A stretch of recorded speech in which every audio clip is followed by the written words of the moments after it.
Hello guys! Dahil sa sobrang layo ng aming biyahe at gutom na gutom kaming dalawa. So ayan, dahil mula sa bahay hindi kami nagpag-almusal. So napag-isipan namin maghanap ng batchoy. Ayan, nakita namin mixed batchoyan. So tara na, mag-order tayo. Ayan na si partner, nag-order na. So mapapasabak naman tayo sa kain. Tingnan nyo yung area guys. Napakalinis at maluwag. So, ayan. Marami silang mga pagkain. Meron silang mga pizza at kung ano-ano pa dyan. Pero, syempre, batchoy ang order ni partner. So, ayan. Kainan na naman. So, vlog-vlog muna.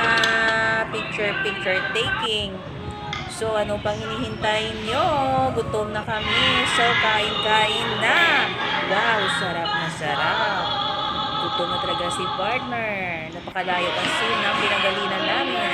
So, ayan, kainan na. Sarap-sarap, mainit-init na sabaw. So, ano pang hinihintay nyo? Samahan nyo kami kumain. Thank you for watching. Please follow me for more.